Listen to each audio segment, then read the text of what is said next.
Hello students, this is Vibha.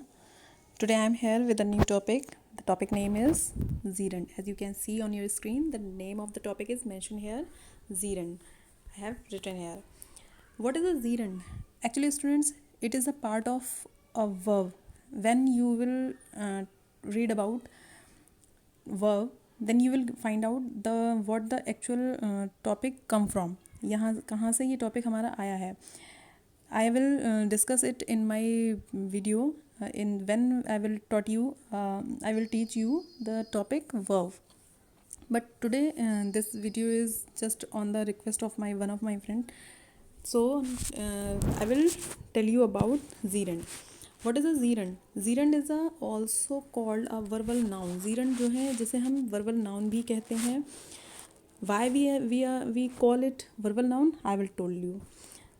It will also known as non finite verb. इसको हम non finite verb भी बोलते हैं. It comes in the category of non finite verb. Class you should know about the verb. What is the verb? Verb is an action word. As you can see on your screen, I have mentioned here. Verb basically जो हम जानते हैं verb के बारे में, किसको बोलते हैं हम verb? Verb वो होती है जो भी हम action करते हैं.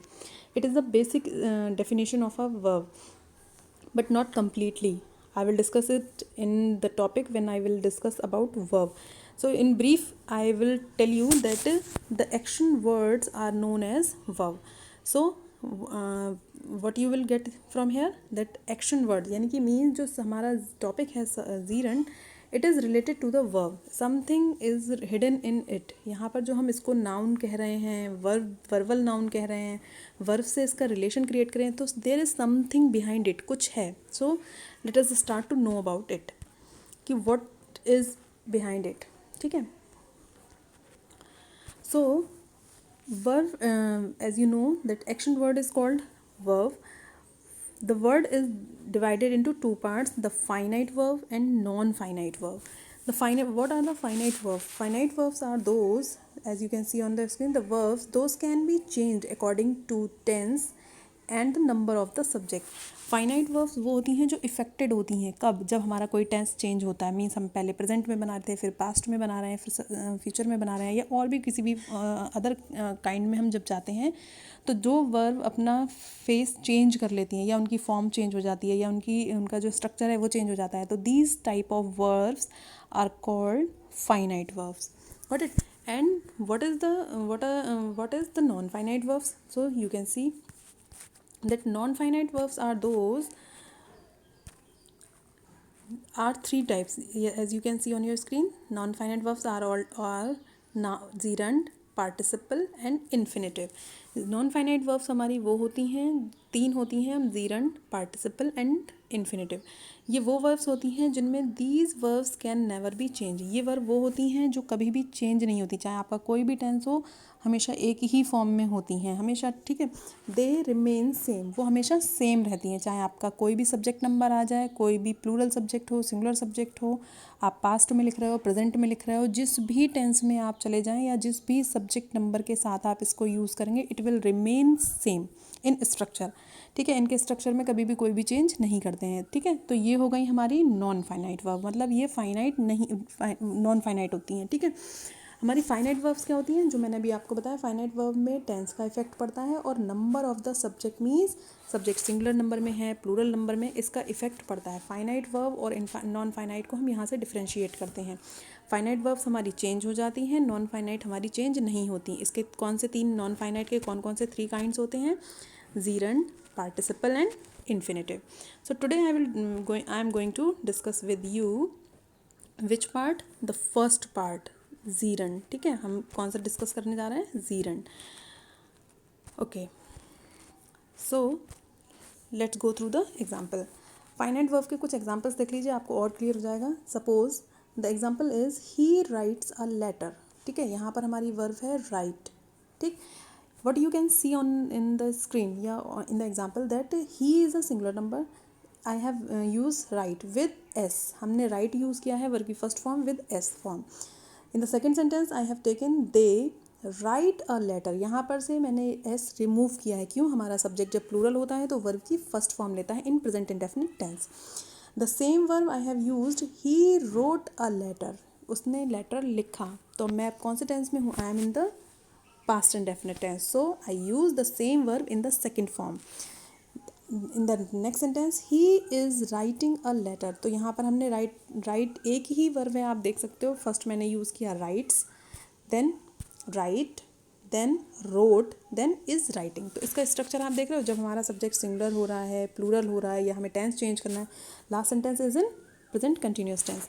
तो टेंस और हमारे सब्जेक्ट के नंबर का इफेक्ट इस पर पड़ता है. यहाँ पे स्टार्टिंग में आपने देखा कि यहाँ पर प्रेजेंट इंडेफिनिट टेंस में हमारा सब्जेक्ट सिंगुलर था, हमने राइट्स लिखा. सब्जेक्ट हमारा प्लूरल हुआ तो हमने राइट ले लिया. But here in non finite verb, क्योंकि because today I am going to discuss about gerund, तो मैंने एक एग्जांपल लिया है आपका जीरेंट का. Swimming is good for health. तो यहाँ पर जो स्विमिंग है ये यहाँ पे जीरेंट का वर्क कर रहा है. क्लास अभी आपको समझ में नहीं आएगा, अभी मैं आएगी जब आपको और एक्सप्लेन करूँगी, then you will get it. तो just see the example. Swimming यहाँ पर जो है वो जीरेंट का वर्क कर रही है. मैं अभी आपको आगे बताती हूँ, ठीक है, कैसे. नाउ जीरेंट को हम क्या बोला था, अभी मैंने क्लास आपको बताया था. जीरेंट को हम क्या बोलते हैं, वर्बल नाउन. ये नेम उसको क्यों दिया गया है, बिकॉज जो जीरेंट होता है वो वर्ब से बनता है. आपकी वर्ब से इसका स्ट्रक्चर हम तैयार करते हैं. It is made from verb, ठीक है, ये लिखा हुआ है मैंने यहाँ. ये किससे बनती है, आपकी वर्ब से बनती है.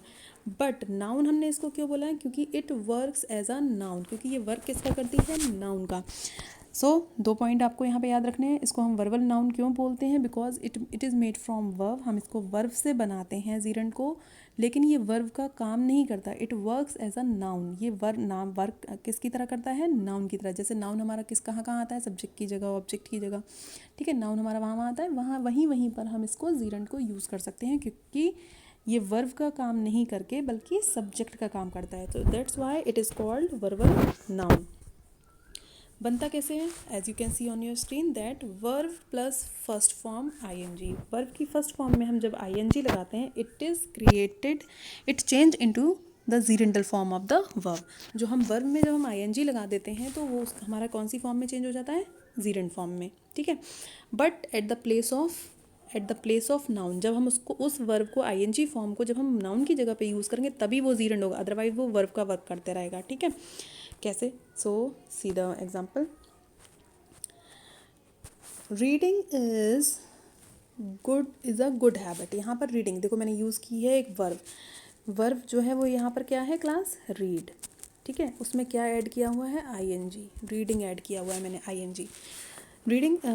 लेकिन यहाँ ये मैंने यूज़ किस जगह किया है, at the place of subject. Class you should know that at the place of subject we can use only subject noun और प्रोनाउन. हम सब्जेक्ट की जगह पे केवल सिर्फ 2 ही चीज़ें यूज़ कर सकते हैं, नाउन या फिर प्रोनाउन. कभी भी वर्ब को हम एज अ सब्जेक्ट यूज़ नहीं कर सकते. सो या डोंट बी कन्फ्यूज़. आप यहाँ पर रीडिंग को कभी भी ये मत बोलिएगा कि रीडिंग यहाँ पर जो है वो वर्ब है. Reading is not a verb here. यहाँ पर रीडिंग जो है वो वर्ब नहीं है. यहाँ पर रीडिंग जो है वो जीरेंट है. क्यों, क्योंकि यहाँ पे हमने इसको किसकी जगह यूज़ किया है, एक सब्जेक्ट की जगह पे. और ध्यान रखना चाहिए कि सब्जेक्ट की जगह पर हम सिर्फ 2 ही चीज़ें ला सकते हैं, या तो नाउन या फिर प्रोनाउन, ठीक है. ये 2 चीज़ें आती हैं सब्जेक्ट की जगह पे. तो चूंकि जो रीडिंग है हमारा कौन सी जगह पे है, सब्जेक्ट की जगह पे, यानी कि नाउन की जगह पे, इस वजह से ये क्या है हमारा, जीरेंट. क्योंकि हमें पता है जीरेंट हमारा वर्क किसकी तरह करता है, नाउन की तरह. और नाउन हमारा कहाँ पर आता है, सब्जेक्ट की जगह पे या फिर ऑब्जेक्ट की जगह पे. That's why it is a gerund. Got it. अब हम आपके इसको यूज़ के थ्रू समझते हैं. जीरेंट का हम यूज़ कहाँ कहाँ कर सकते हैं. जीरेंट का जो यूज़ है वो हम करते हैं 4 प्लेसेस पे. At the place of subject, at the place of object, at the place of possessive adjective and at the place of complement, जब हमें कॉम्प्लीमेंट यूज़ करना हो. Go through the example. I hope you will get more easier. Reading is a good habit, ठीक है class. यहाँ पर हमने subject की जगह पे यूज़ किया. सब्जेक्ट हमेशा वर्ब से पहले आता है, you know very well. The structure of the sentence is SV. हमारा सब्जेक्ट SVO होता है, subject verb and object. So reading जो है वो हमारी किस जगह पे है, सब्जेक्ट की जगह पे आई है. It is a gerund. Verb है, रीड वर्ब है, वर्ब में हमने ING ऐड किया, ये जीरेंट में कन्वर्ट हो गया. इसको हमने वर्ब की जगह पे यूज़ नहीं किया है, हमने सब्जेक्ट की जगह यूज़ किया है. सब्जेक्ट की जगह पे हम क्या 2 चीज़ें यूज़ कर सकते हैं, नाउन या फिर pronoun.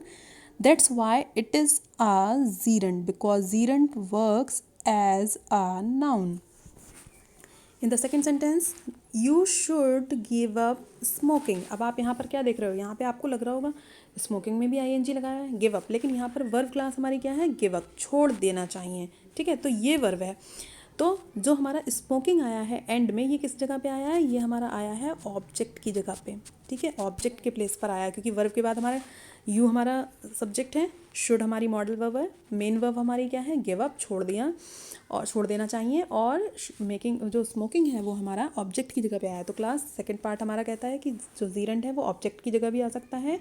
So smoking is here a gerund part. Gerund means वो ऑब्जेक्ट की जगह पे आया है, तो यहाँ पर स्मोकिंग जो है वो क्या है, जीरेंट, वर्ब की फर्स्ट फॉर्म में ing के साथ। The second point says possessive adjective. Possessive adjective क्या होता है क्लास, आपने पजेसिव फॉर्म्स पढ़ रखी होंगी प्रोनाउन की, माई, अवर, योर, इस तरीके के जो वर्ड्स होते हैं, it comes in the category of possessive, ठीक है।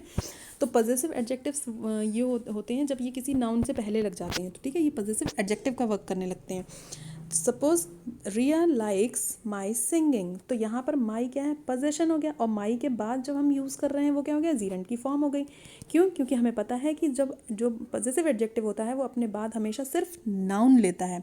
नाउन के लिए यहाँ पे noun is the name of a person, place और थिंग, इस तरीके नेमिंग वर्ड, यहाँ पे कोई नेमिंग वर्ड तो है नहीं, ठीक है। प्रोनाउन ये है नहीं, क्यों, क्योंकि प्रोनाउन भी आप अच्छी तरह पहचानते हो, I, we, they, you, he, she, it, like, दोस्त, ये वो भी नहीं है। तो यहाँ पर सिर्फ क्या चीज़ बची है अब हमारे पास, ना तो ये नाउन की कैटेगरी में आ रहा है क्योंकि ये किसी का नेम नहीं है, प्रोनाउन ये है नहीं, प्रोनाउन भी मैंने आपको बता दिए, तो ये सिर्फ क्या बचा, वर्ब की फर्स्ट फॉर्म में जब हमने ing लगाया तो ये वर्ब नहीं है, ये यहाँ पर क्योंकि ऑब्जेक्ट की जगह पे है, और ऑब्जेक्ट की जगह पे यानी कि ये किसका वर्क कर रही है, पजेसिव एडजेक्टिव के साथ में यूज़ हुआ है। तो पजेसिव एडजेक्टिव हमेशा अपने साथ में नाउन लेता है, इसलिए यहाँ पर ये जो वर्ब में ing है ये जीरंड का वर्क कर रही है, क्योंकि जीरंड हमेशा नाउन की जगह पर आ सकता है, जहाँ जहाँ नाउन हम यूज़ करते हैं वहाँ वहाँ हमारा जीरंड आ सकता है, ठीक है। The last segment says the complement. Complement क्या होता है क्लास, जब लिंकिंग वर्ब यानी कि बी वर्ब जो हमारी होती है, is, am, are, was verb, उनके बाद हमारा, इनके बाद जो भी हमारा वर्ड आता है वो हमारा कॉम्प्लीमेंट होता है, ठीक है, सेंटेंस को कंप्लीट करने के लिए। तो यहाँ पे फुल कंप्लीट सेंटेंस हमारा क्या है, सीइंग इज बिलीविंग, देखना ही विश्वास करना है, जिस चीज़ को हम देखते हैं उसी पर विश्वास कर लेते, देखना ही विश्वास करना है, ठीक है। तो यहाँ सीइंग भी हमारा जीरेंड है, क्यों, क्योंकि जीरेंड हमारा सब्जेक्ट, ये जो हमारा सब्जेक्ट की जगह पे है, बिलीविंग किसकी जगह पे है, ऑब्जेक्ट की जगह पे, ठीक है। और इसने किसको फॉलो किया है, ये कॉम्प्लीमेंट है, हमारी जो लिंकिंग वर्ब को जो का मीनिंग जो कंप्लीट करता है वो हमारा कॉम्प्लीमेंट कहलाता है, ठीक है। तो यहाँ पर आपको समझ में आया कि हम कहाँ कहाँ पे इन 4 प्लेसेस पे हम जीरेंड का यूज़ कर सकते हैं। जैसे फर्स्ट में मैंने एज अ सब्जेक्ट, सेकंड में एज एन ऑब्जेक्ट, थर्ड में मैंने पजेसिव केस के साथ में हमने एज एन पजेसिव एडजेक्टिव के साथ में इसको यूज़ किया है एज अ नाउन, और लास्ट सेंटेंस में मैंने लिंकिंग वर्ब के साथ इसे एज अ कॉम्प्लीमेंट भी यूज़ किया है और सब्जेक्ट की जगह पे भी यूज़ किया हुआ है। सो go through an exercise. I hope you will get through very easily. The exercise number, the first sentence is she is singing. अब यहाँ पर आपको बताना है, डिफरेंस क्रिएट करना है, she is singing में singing एक वर्ब है या फिर जीरेंड है। सो क्लास एक सिंपल सा क्लू मैं आपको दे देती हूँ जो शायद आपको लगेगा कि हिंदी में समझने में ज़्यादा बेटर है। जब कभी भी सेंटेंस में ing वर्ब की ing फॉर्म आपको साउंड करने लगे, ना आपको मीनिंग देने लगे, या फिर किस चीज़ का, ना, नी या फिर ने का, तब वो जीरेंड होगा। अगर जब आप कभी भी उस वर्ड का मीनिंग निकालते हो, अगर वो ना, ने, नी में उसका मीनिंग आ रहा है, करना, खाना, करनी, जानी, जाने, ठीक है, इस तरीके से, तो आपका वहाँ पे जीरेंड फॉर्म होगा। लेकिन अगर वो वर्ब की फर्स्ट फॉर्म मीनिंग दे रही है, रहा है, रही है, रहे हैं, इस तरीके के, ठीक है, तो वो किस कैटेगरी में आ जाएगी, वो आपकी वर्ब हो जाएगी। क्योंकि आप जानते हो प्रेजेंट कंटिन्यूअस टेंस में भी वर्ब की फर्स्ट फॉर्म में हम ing लगाते हैं और उसका मीनिंग होता है रहा है, रही है, रहे हैं। लेकिन उसमें एक क्लास एक चीज़ ध्यान रखिएगा, उसके पहले हमेशा एक हेल्पिंग वर्ब होती है और वो उसके मीनिंग को कंप्लीट कर रही होती है, ठीक है। सो फर्स्ट सेंटेंस की मीनिंग क्या है, शी इज़ सिंगिंग, वह गा रही है। तो क्या ये यहाँ पर सिंगिंग जीरेंड है, नो, ये जीरेंड नहीं है, ये मेन वर्ब है, क्योंकि ये इसका जो रहा, रही, रहे में इसका मीनिंग निकल कर आ रहा है। Second sentence is singing is his passion, singing ही उसका पैशन है, मीन्स गाना गाना ही सिंगिंग। अब यहाँ पे ना नहीं का सेंस आ रहा है और ये किसकी जगह पे मैंने यूज़ किया है, सब्जेक्ट की जगह पे। तो यहाँ पर ये जो सिंगिंग है वो किसका वर्क कर रहा है, वो यहाँ पर वो वर्ब नहीं है, यहाँ पर वो वर्क कर रहा है जीरंड का, क्योंकि वो it is placed at the place of noun. In the third sentence he is swimming, वह तैर रहा है। तो यहाँ पर जो स्विमिंग है वो जीरंड नहीं है, वो मेन वर्ब है, क्योंकि वर्क पूरा कर रहा है, वो एक्शन जो है हमारा वहाँ पे आके कंप्लीट हो रहा है, तैर रहा है। ठीक है, तो स्विमिंग यहाँ पर जीरंड नहीं है, ये यहाँ पे हमारा क्या है, ये मेन वर्ब, ये मेन वर्ब हो गई यहाँ पे। ठीक है, जैसे यहाँ पर सिंगिंग हमारी मेन वर्ब थी, यहाँ पर ये क्या बन गया था, जीरंड। फोर्थ में देखिए क्या है, swimming is a good exercise. Swimming means तैरना। अब यहाँ पे ना लेने की मीनिंग आ गया, तो तैरना एक अच्छी एक्सरसाइज है, अच्छा अभ्यास है। ठीक है, तो यहाँ पे जो स्विमिंग है वो क्या बन गया, जीरंड। ठीक है, लास्ट सेंटेंस इज आपका fifth sentence is he likes reading. अब यहाँ पर इसका मीनिंग क्या निकला है, वह पढ़ना पसंद करता है, मीन्स पढ़ना, ना ने नहीं आ गया, वर्ब के बाद है, यानी कि ये ऑब्जेक्ट की जगह पे, ऑब्जेक्ट की जगह पे भी हमारा जब वर्ब फॉर्म होती है, वर्ब में आईएनजी फॉर्म होती है, तो वो क्या क्या वर्क करती है, जीरंड का। तो यहाँ पर जो रीडिंग है वो भी क्या है, जीरंड है। ठीक है, the last sentence is reading helps in increasing word power. Reading जो है वो हमारी किस में हेल्प करती है, इंक्रीजिंग। रीडिंग यानी कि यहाँ पर है जो रीडिंग है यानी पढ़ना, यहाँ पर भी रीडिंग जो है सब्जेक्ट की जगह पे यूज़ किया है, तो रीडिंग यहाँ पर वर्ब नहीं है, यहाँ पर क्या है, वो जीरंड फॉर्म है। जीरंड क्योंकि एज अ नाउन वर्क करता है, और नाउन हमेशा सब्जेक्ट की जगह पर या ऑब्जेक्ट की जगह पर आता है, तो यहाँ पर ये किस जगह पे आया है, सब्जेक्ट की जगह पे, तो रीडिंग हमारा क्या हो गया, जीरंड हो गया। ठीक है, it helps in increasing, increasing means बढ़ाने में। क्लास आप यहाँ भी देख सकते हो कि ये जो इंक्रीजिंग वर्ड मैंने यूज़ किया हुआ है, इंक्रीजिंग, तो ये भी बढ़ाना। ठीक है, इंक्रीज मीन्स होता है वर्ब, इंक्रीज करना। ठीक है, ये भी वर्ब होती है, तो वर्ब में जब मैंने आईएनजी लगाया हुआ है तो यहाँ भी ये जीरंड का काम करिए। इंक्रीज क्या इंक्रीज करती है, बढ़ाने में, क्या बढ़ाने में हमारी हेल्प करती है, वर्ड पावर। ठीक है, वर्ड पावर को इंक्रीज करने में ये हमारी हेल्प करती है। तो यहाँ पर जो मैंने वर्ड यूज़ किया है इंक्रीजिंग, ये भी हमारा जीरंड है, और वर्ड पावर को बढ़ाने में हेल्प करती है, तो ये भी हमारा, ये जो है इंक्रीजिंग और रीडिंग, यहाँ पर दोनों ही हमारे जीरंड है, क्योंकि यहाँ दोनों ही वर्ब फॉर्म है और वर्ब में मैंने आईएनजी ऐड किया हुआ है। So class, I hope you will get the chapter very clearly. If you have any problem, you can ask me and listen this video at least twice or thrice. ठीक है, then you will get the complete idea of the section. Or first of all, you have to read the chapter of verb. Then you will definitely differentiate this topic. Thank you. Have a nice day.